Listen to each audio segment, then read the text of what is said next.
Welcome back, everybody, to the Minecraft Short Stories podcast. In this episode, which is episode 72, I will be telling the next installment of The Player Is Not Alone. This is the third part, and if you have not listened to the first two parts, you of course need to go listen to those. I will have a summary right before the story begins. I cannot guarantee the summary will be any good because I don't write out the summaries, I just summarize them on the spot. Anyway, if you want to learn more about the story, I just finished recording the Minecraft Short Stories prologue episode about part 3. I've already made them for parts 1 and part 2 of the story. So, you can find that on the Patreon, and that's inside the link inside the description, or if the link inside the description doesn't work, it is patreon.com/Minecraft Short Stories. And also about the Patreon, there's not only paid content on there, there is also free content. For example, I release a state of the podcast every other month. I believe I'm releasing one this month. This month is June 2024. So those are completely free, and then you'll also get some other stuff. So go check that out. While you're inside the description, there's also the website. I know I tell you this every episode, but I am working on revamping the website from its original state. So you can go check that out. It's probably going to be different from last time you saw it. And then also there's a YouTube channel in case you just want to listen to this on YouTube. So, I hope you enjoy this episode, and let's get right into it. So here's a short little summary. A player spawns into a new world and quickly discovers that there's something else living inside of it, and he has no clue what to do about it. He eventually sees it after a few days of playing, and upon closer inspection, it is wearing his skin. The Player's Not Alone, Part 3. The discovery of my doppelganger changed both everything and nothing. On one hand, I had the sure knowledge that all I had seen was indeed the work of a strange entity.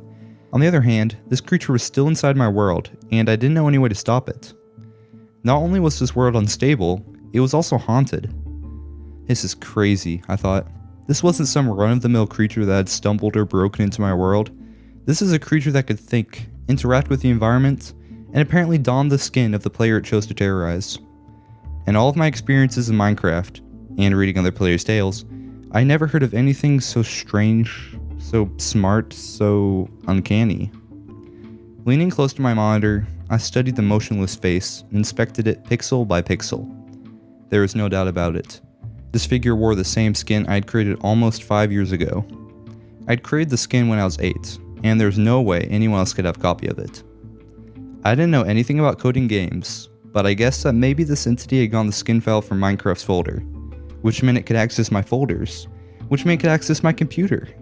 Was that the reason for the lag? The entity was playing around with me, or perhaps running malicious code? I was almost paralyzed with indecision.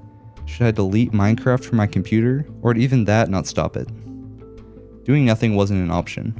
What if this creature decides to delete all my files? This horrible thought stopped me in my tracks. This is getting serious. My mind raced, trying to find a way to keep both this chance for discovery and my safety out of harm's way. Wait, never mind, I'm safe, I realized. I was using Windows on my computer, and this entity couldn't change anything without the administrator's permission. I hadn't given Minecraft administrative power, so it could only access files within itself.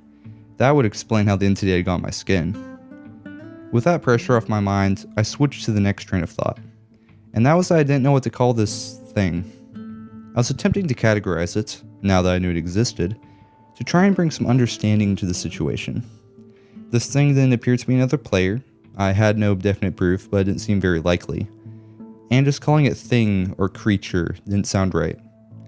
It was odd, but I felt a kind of respect towards this creature. Perhaps it was only fear of the unknown.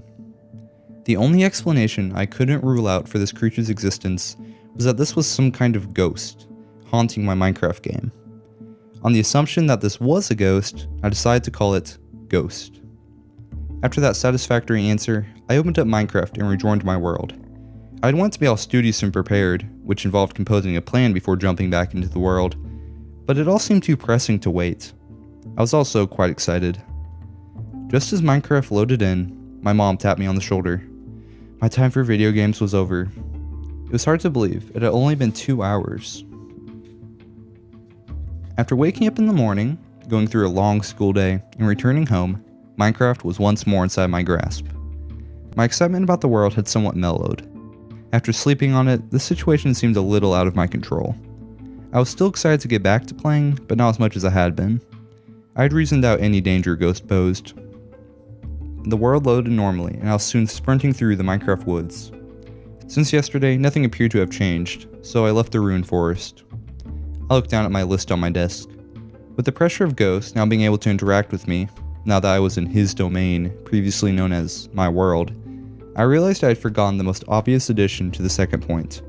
Don't die. This was pretty self-explanatory. If I died, Ghost would probably delete my world. I had heard of it happening many times before. The time had come for me to gather resources. I probably should have started a long time ago. I didn't have a house, armor, my leather cap didn't count, or any weapons but stone. This went against all my Minecraft instincts. And I needed a house anyway for my plan. I didn't have a plan when I came into this world, but I was slowly composing one as I went along. Before building the house, I would need at least iron to feel safe, both from zombies and from whatever Ghost was going to throw at me. I pivoted my player's sprint and started the search for a cave opening. Thankfully, Minecraft always seemed to have one nearby. It was a small, dark hole in the side of a hill. Looking down into it, I could tell it would reach the deep slate layer.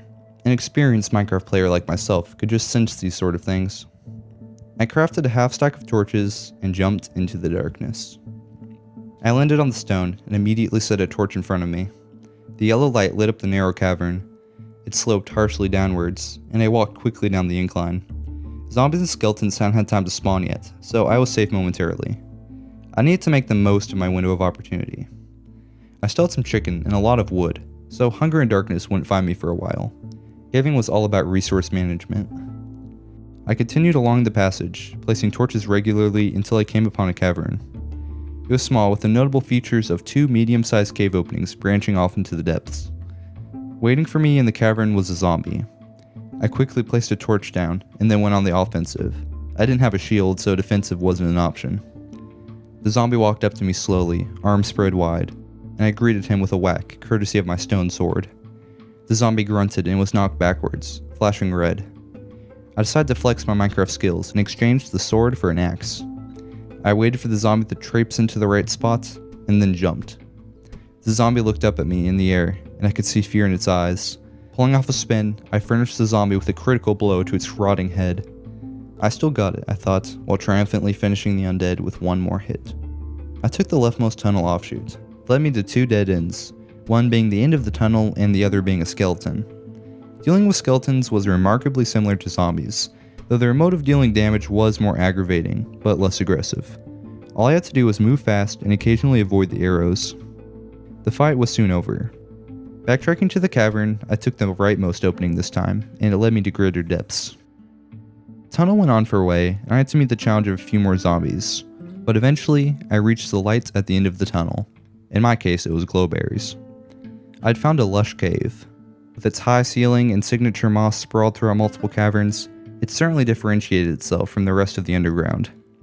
The moss carpeted both the ceiling and the floor, and from it hung long vines with golden glowing berries growing on them. Making up the floor of the lush caves were either pools of water surrounded by clay or moss. I maneuvered towards a clump of these pools with one thought: I need an axolotl. With their scaleless lizard-like appearance and adorableness, they were my preferred companion. Dog may be man's best friend, but in Minecraft, it was the axolotl. Once I reached the pools, I found, to my delight, that they were teeming with axolotls of all colors. I picked out a nice blue one and prepared to capture it. Then I remembered I didn't yet have a bucket. Quickly scanning the cavern, I located a patch of iron and hurried over to it. I obtained 4 pieces of raw iron and set up my furnaces and crafting table to begin the smelting. 4 iron ingots would get me a shield and a bucket. After a quick wait, the furnace finished its refining. I took the ingots out into the crafting table. I crafted a bucket, lag spike. Then I crafted a shield, lag spike. Then I equipped the shield with a larger lag spike. I guess they're not gone, I sighed. It had been a vain hope. Now sufficiently equipped with a bucket in one hand and a shield in the other, I began my daring mission. Step 1. Fill the bucket with water. Step 2. Find a suitable axolotl without falling into the ponds. I found a blue axolotl like I wanted, but it was impossible to tell whether it was the same one as before. As it swam, I quickly captured it inside my bucket. Step 4. Success. With my mission now fulfilled, I went back to finding iron. The lush cave provided me with all the resources I could ever need. It was almost too easy. The glowberry's illumination was sufficient to stop mobs from spawning, so I was practically in peaceful mode. Iron, redstone, and gold were visible buried in the stone of the cave's floors and walls, and I soon had a full set of iron armor and tools, along with the lag spikes that occurred after every piece. Whenever I upgraded from stone tools to iron ones in Minecraft, it always surprised me how easy everything became.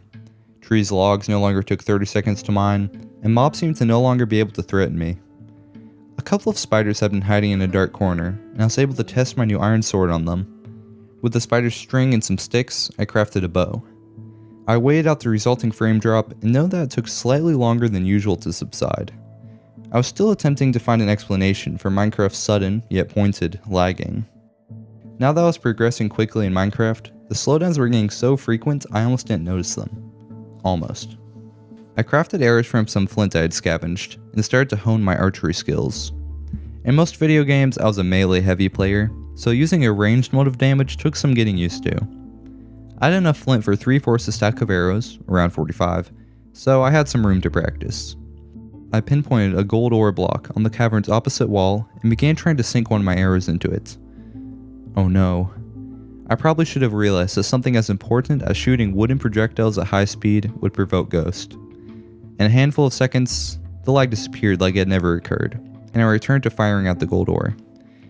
I practiced for a few minutes till my supply of arrows dwindled. I'd seen another section of the cave I hadn't explored yet, so I picked up my crafting stations and went to rectify that. At first glance, the section only held some more mobs and iron, but I soon found a crevice with lava at the bottom. The lush cave was already near the bottom of the world, so this lava pool would be close to scratching the bedrock layer. That meant it could have diamonds. I dropped down and had a look around. Sure enough, on the other side of the lava and bordering it was a diamond. A quick dirt bridge of the liquid flames later, and I was on the other side. Soon, I was the proud owner of 3 light blue and exquisite diamonds. Crafting the 3 diamonds into a pickaxe, I was now the self-proclaimed and undisputed mining champion. I returned to the lush cave to put my new title to the test. With the enhanced mining speed of my new pickaxe, ores practically flowed into my inventory. I was working on a huge ore vein when an arrow's twang and subsequent thunk broke through the monotony of breaking blocks. That's strange, I thought. I lit all of this cavern up with torches, and it should be impossible for mobs to spawn. I finished the ore vein and strode out of my mine. At least the skeleton would show me where to place torches. Fortunately, it wasn't a skeleton. Ghost had come to say hello. Ghost stood on a ledge in the cavern, holding a bow in his hands. I already knew there weren't any skeletons nearby. Ghost was the one who shot the arrow. The entity named Ghost wore a pair of iron boots and had a shield in his left hand. Ghost had granted the confrontation I'd been wanting. Fortunately, it was coming at a time when I had vastly superior armor and at least equal weapons. Ghost shouldn't stand a chance. I moved closer to the skin-stealing specter, but he didn't even turn his head towards me. It took me brazenly walking towards his ledge before I even acknowledged my challenge. Ghost, without warning, shot an arrow in my direction. He seemed to pull back the string almost impossibly fast. Even more uncannily, he hadn't turned towards me to shoot it. He appeared to have teleported to face my direction while still staying on the same block. The arrow sailed through the cavern and stuck into a wall. It was a miss by dozens of blocks. Definitely hostile, I said, matter-of-factly. Before Ghost could even begin pulling back his bowstring, I burst into motion. Ghost kept a blank face pointing to where I'd been, seemingly unaware of my desperate rush towards him. This would be a tricky fight, that is, if Ghost would even fight back. I didn't know what he was capable of, so I had to avoid getting hit at all costs. I pulled some cobblestone out of my inventory and towered up beside Ghost's vantage point. The ledge had a tunnel leading upwards at its back, and only reached around 5 blocks at its widest. It was a great vantage point, but whether Ghost came to it out of the tunnel or chose it specifically for firing at me was a mystery.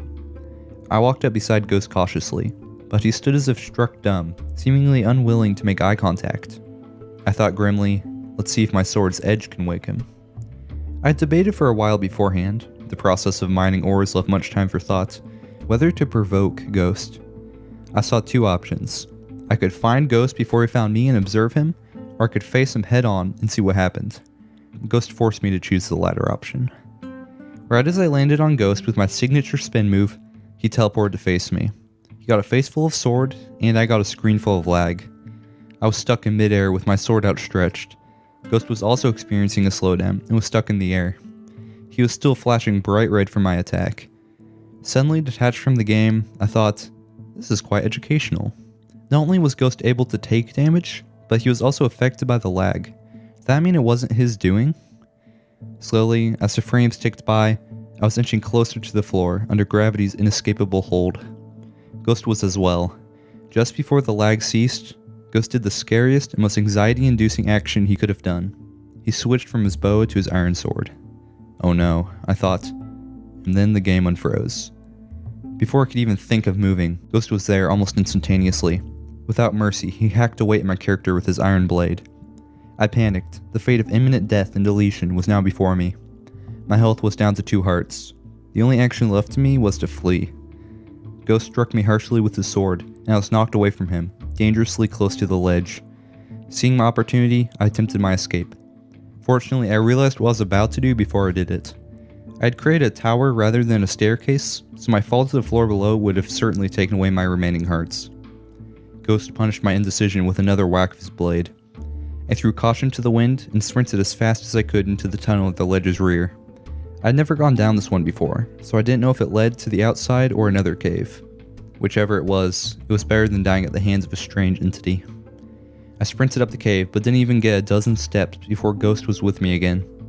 I had 1.5 hearts remaining. Desperately, I twirled around mid-stride. Ghost was only a block away from me, sword ready to strike. I swung my sword instinctively and managed to connect. Ghost flashed red and was knocked backwards. He stood still after my sword's impact, and I braced myself for his counterattack and my subsequent death. I had only spent 5 in-game days in this world so far, and it was ending so soon. Ghost was still standing in the tunnel, staring at a wall. The question of whether to run or attack paralyzed me with indecision for a second. In that second, Ghost turned around and ran away.